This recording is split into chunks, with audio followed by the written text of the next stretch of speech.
Shivamogga smart city ಅಭಿವೃದ್ಧಿ ಕೆಲಸಗಳು ಜನರ ಪೂರಕವಾಗಿರಬೇಕು. ಅಷ್ಟೇ ಅಲ್ಲ, ಜನರ ಜೀವನಕ್ಕೆ ಅನುಕೂಲಕರವಾಗಿರಬೇಕು. ಆದರೆ ನಮ್ಮ ಸರ್ಕಾರಗಳು ಹೇಗಿದೆ ಅಂತ ಹೇಳಿದ್ರೆ, ಅವರು ಮಾಡಿರೋ ಅಭಿವೃದ್ಧಿ ಕೆಲಸಗಳು ಜನರ ಜೀವವನ್ನೇ ತೆಗೆಯುವಂತಿದೆ. ಹೌದು, ಶಿವಮೊಗ್ಗ ಸ್ಮಾರ್ಟ್ ಸಿಟಿಯಾಗಿ ಸುಮಾರು 4 ವರ್ಷಗಳೇ ಕಳೆದಿದೆ. ಈ ಸ್ಮಾರ್ಟ್ ಸಿಟಿ ಕೆಲಸದಲ್ಲಿ ಸಾಕಷ್ಟು ಹಗರಣಗಳು ಕಂಡುಬಂದಿದ್ದು, ಆದರೆ ಜನರ ಜೀವದ ಜೊತೆಗೆ ಚೆಲ್ಲಾಟವಾಡುವಂಥ ಕೆಲಸವೊಂದು ನಿಮ್ಮ ಮುಂದೆ ತೋರಿಸ್ತಿದ್ದೀವಿ. ಇವತ್ತು ನೀವಿಲ್ಲಿ ನೋಡ್ಬೋದು, ಇವತ್ತು ನಾವಿರೋದು ಶಿವಮೊಗ್ಗ ಬೈಪಾಸ್ ಬಳಿ. ಸರ್ಕಲ್ ನಡುವೆ ಇಷ್ಟು ದೊಡ್ಡ ಚರಂಡಿ, ಯಾವುದೇ ತಡೆಗೋಡೆ ಇಲ್ಲ.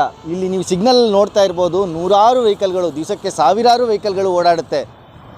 ಎಲ್ಲಾದರೂ ಪಾರ್ಕಿಂಗ್ ಆಗಿರೋ ಟೈಮ್ಗೆ, ಸಿಗ್ನಲ್ ನಿಂತಿರೋ ಟೈಮಿಗೆ ಯಾರಾದರೂ ಒಂದು ಚೂರು ಹೆಚ್ಚು ಕಮ್ಮಿ ಆಯಿತು ಅಂತ ಹೇಳಿದ್ರೆ ಸೀದಾ ಹೋಗೋದು ಈ ಚರಂಡಿ ಒಳಗಡೆಗೆ.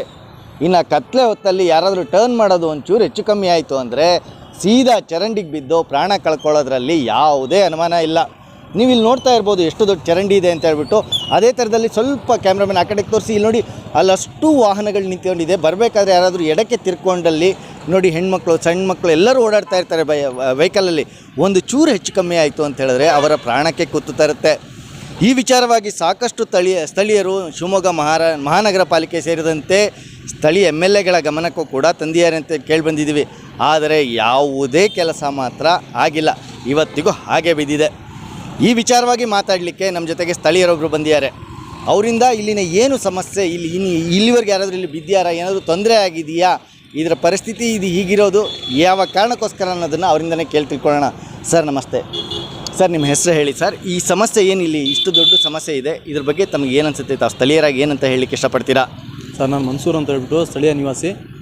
ಇದು ಮುಖ್ಯ ರಸ್ತೆಗಿರುವಂಥದ್ದು ಒಂದು ಚರಂಡಿ ಅನ್ನೋಕ್ಕಿಂತ ದೊಡ್ಡ ನಾಲೆ. ಇದು ರಾಜಕಾಲುವೆ ಹತ್ರ ಇರುವಂಥ ನಾಲೆ. ಇದು ಈ ನಾಲೆ ಸುಮಾರು ದಿನಗಳಿಂದ ರಸ್ತೆಗೆ ಲೆವೆಲ್ಲಾಗಿ ಕಟ್ಟಿದ್ದಾರೆ ನಾಲೆ. ಅದು ಅವೈಜ್ಞಾನಿಕ ಅಂತಲೇ ಹೇಳ್ಬೋದು. ಇನ್ನೊಂದು ವಿಚಾರ, ಈ ರಸ್ತೆಗೆ ಸಡನ್ನಾಗಿ ಟರ್ನಿಂಗ್ ಇರೋದ್ರಿಂದ, ಬೈಪಾಸ್ ರಸ್ತೆ ಇದು, ಪ್ರಮುಖ ರಸ್ತೆ ಇದು, ರಿಂಗ್ ರೋಡು, ಮತ್ತು ಜನದಟ್ಟಣೆ 24 ಗಂಟೆ ಕೂಡ ಇಲ್ಲಿ ಪ್ರಯಾಣ ಮಾಡ್ತಾನೆ ಇರ್ತಾವೆ, ಗಾಡಿಗಳೆಲ್ಲ ಓಡಾಟ ಇದ್ದೇ ಇರುತ್ತೆ. ಹಾಗಾಗಿ ಇಲ್ಲಿ ಯಾವುದೇ ಒಂದು ಲೈಟಿನ ವ್ಯವಸ್ಥೆನೂ ಇಲ್ಲ. ಇಲ್ಲಿ ರಾತ್ರಿ ಹೊತ್ತು ಕಾಣಬೇಕು ಅಂತಂದರೆ, ಬೆಳಗ್ಗೆ ಹೊತ್ತೇ ನೀವು ನೋಡ್ತಾ ಇದ್ದೀರಾ, ಈಗ ನೀವು ಮೀಡಿಯಾದವ್ರು ಬಂದಿದ್ದೀರಾ, ನೋಡ್ತಾ ಇದ್ದೀರಾ ಎಷ್ಟು ಡೇಂಜರಸ್ ಇದೆ ಅಂತ ಹೇಳ್ಬಿಟ್ಟು.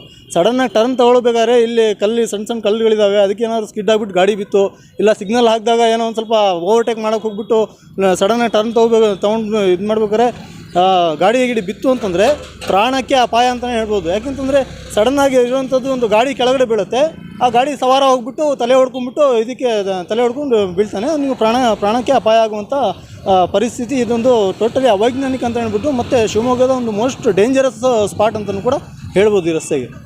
ಈ ವಿಚಾರವಾಗಿ ಸ್ಥಳೀಯ ಮುಖಂಡರಿಗೆ ಅಥವಾ ರಾಜಕೀಯ ನಾಯಕರಿಗೆ ಅಥವಾ ಅಧಿಕಾರಿಗಳಿಗೆ ಯಾರಿಗಾದರೂ ಇದ್ರ ಬಗ್ಗೆ ಮಾಹಿತಿ ಕೊಟ್ಟು ಇದನ್ನು ಸರಿ ಮಾಡಿ ಅನ್ನೋ ಕೂಗು ಏನಾದರೂ ತಾವು ಎತ್ತಿದ್ದಿದೆಯಾ? ಈ ಮೊದಲಿಂದಲೂ ಕೂಡ ಸೋಷಿಯಲ್ ಮೀಡಿಯಾಗಳಲ್ಲಿ ಇದು ವೈರಲ್ ಆಗ್ತಾ ಇದೆ, ಮತ್ತು ಅದ್ರ ಬಗ್ಗೆ ಯಾರೂ ಕೂಡ ಗಮನ ಹರಿಸ್ತಾ ಇಲ್ಲ. ಈ ಓಡಾಟ ನಡೆಸಬೇಕಾದ್ರೆ ಯಾರು ಇದು ಕೂಡ ಕಣ್ಣಿದ್ದು ಕುರುಡ್ರಂತ ನಡೆಸ್ತಾ ಇದ್ದಾರೆ ಅಂತ ಅನಿಸ್ತಾ ಇದೆ ನಮಗೆ ನೋಡೋದಕ್ಕೆ. ಹಾಗಾಗಿ ಆದಷ್ಟು ಬೇಗ ಅದ್ರ ಬಗ್ಗೆ ಒಂದು ಸ್ವಲ್ಪ ಕಾಳಜಿ ಎತ್ಕೊಂಡ್ಬಿಟ್ಟು ಅದನ್ನು ಸರಿಪಡಿಸಿದರೆ ಒಳ್ಳೆಯದು. ಸಪೋಸ್ ಈ ಪರಿಸ್ಥಿತಿ ಹೀಗೆ ಇದ್ದಲ್ಲಿ ತಾವು ಸ್ಥಳೀಯರಾಗಿ ಮುಂದಿನ ದಿನಗಳಲ್ಲಿ ಹೋರಾಟ ಮಾಡೋದಾಗಲಿ, ಅಥವಾ ಮತ್ತೆ ಹೋಗ್ಬಿಟ್ಟು ಸರ್ಕಾರಿ ಅಧಿಕಾರಿಗಳು ಅಥವಾ ರಾಜಕೀಯ ಮುಖಂಡರಿಗೆ ಯಾರಿಗಾದರೂ, ಅಂದರೆ ಸ್ಥಳೀಯ ಮುಖಂಡರಿಗೆ ಇದ್ರ ಬಗ್ಗೆ ಮಾಹಿತಿ ಕೊಡೋ ಕೆಲಸ ಏನಾದರೂ ಮಾಡ್ತೀರಾ? ಈಗ ಮುಖ್ಯ ರಸ್ತೆಗೆ ಇರುವಂತಹ ಒಂದು ನಾಲೆ ಇದು. ಹಾಗಾಗಿ ಇದ್ರ ಬಗ್ಗೆ ಪ್ರತಿಭಟನೆ ಮಾಡಲೇಬೇಕು. ಯಾಕೆ ಅಂತಂದರೆ, ಈಗ ಸಡನ್ನಾಗಿ ಬಂದು ಬೀಳ್ತಾರೆ, ಸಾವಾಗ್ಬಿಟ್ರೆ ಸಾವು ನೋವುಗಳು ಯಾರು ಕಾರಣ ಸರ್ ಅಲ್ವಾ? ಪ್ರಯಾಣಿಕರು ಯಾವಾಗಲೂ ಕೂಡ ಹುಷಾರಾಗಿ ಹೋಗಬೇಕು ಅಂತ ನೀವು ಹೇಳ್ತೀರಾ, ಓಕೆ. ಆದರೆ ಎಲ್ಲರೂ ಕೂಡ ಹುಷಾರಾಗಿರ್ತಾರೆ, ಎಚ್ಚರವಾಗಿರ್ತಾರಾ? ಇಲ್ಲ. ಸಡನ್ನಾಗಿ ಏನೋ ಒಂದು ಇನ್ಸಿಡೆಂಟ್ ಆಗುತ್ತೆ, ಆ ಟೈಮಲ್ಲಿ ಏನಾದರೂ ಬಿದ್ದರು ಅಂತಂದರೆ ಅದು ಜೀವಕ್ಕೆ ಅಪಾಯ. ಹಾಗಾಗಿಬಿಟ್ಟು ಇದು ಮುಂದಿನ ದಿನಗಳಲ್ಲಿ ಪ್ರತಿಭಟನೆ ಮಾಡೋದಕ್ಕೆ ನಾವು ಸ್ಥಳೀಯ ನಿವಾಸಿಗಳೆಲ್ಲ ಸೇರಿಕೊಂಡು ಪ್ರತಿಭಟನೆ ಕೂಡ ಮಾಡೋಕ್ಕೆ ನಾವು ಸಿದ್ಧರಾಗಿದ್ದೀವಿ. ಆದಷ್ಟು ಬೇಗ ರಕ್ಷಣಾ ಇಲಾಖೆಯವರಾದ್ರೂ ಕೂಡ ಅದಕ್ಕೆ ಬ್ಯಾರಿಕೇಡ್ ಆದರೂ ಹಾಕಿ ಒಂದು ವ್ಯವಸ್ಥೆ ಏನಾದರೂ ಮಾಡಬೇಕು. ಅದನ್ನು ಎಷ್ಟೊತ್ತು ಸರ್, ಅದು ಎಲ್ಲ ಕಡೆ ಕೆಲಸ ಕಾಮಗಾರಿಗಳು ನಡೀತವೆ, ಎಲ್ಲ ಕಾಮಗಾರಿ ಮಾಡ್ತಿರ್ತಾರೆ. 1 ಅಡಿ ಹೈಟ್ ಒಂದು ಕಟ್ಟೆ ಮಾಡಿಬಿಟ್ಟು ಅದ್ರ ಮೇಲೆ ಸ್ಲ್ಯಾಬ್ ಹಾಕಿದ್ರೆ ಮುಗ್ದೋಗುತ್ತೆ ಕೆಲಸ. ಭಾಳ ದೊಡ್ಡ ವಿಚಾರ ಅಲ್ಲ ಅದು. 1 ಅಡಿ ಹೈಟ್ ಮಾಡಿಬಿಟ್ಟು ಒಂದು ಸ್ಲ್ಯಾಬ್ ಹಾಕಿಬಿಟ್ರೆ ಅದು ಕೆಲಸನೇ ಮುಗ್ದೋಗ್ಬಿಡುತ್ತೆ. ಅದು ಕೂಡ ಮಾಡಲ್ಲ ಅಂತಂದರೆ ಇನ್ನು ಪ್ರತಿಭಟನೆ ಅನಿವಾರ್ಯ. ಮುಂದಿನ ದಿನಗಳಲ್ಲಿ ನಾವು ಪ್ರತಿಭಟನೆ ಮಾಡಲೇಬೇಕಾಗುತ್ತೆ ಸರ್. ಧನ್ಯವಾದಗಳು ಸರ್. ಒಟ್ಟಾರೆ ವೀಕ್ಷಕರೇ, ಹೆಂಗೆ ಅಂತ ಹೇಳಿದ್ರೆ, ನಮ್ಮ ಅಧಿಕಾರಿಗಳಾಗಲಿ ಅಥವಾ ನಮ್ಮ ರಾಜಕಾರಣಿಗಳಾಗಲಿ ಚಾಟಿ ಏಟು ಬೀಳ್ದೇನೆ ಹೊರತು ಯಾವುದೇ ಕಾರಣಕ್ಕೂ ಎಚ್ಚೆತ್ಕೊಳ್ಳೋದಿಲ್ಲ.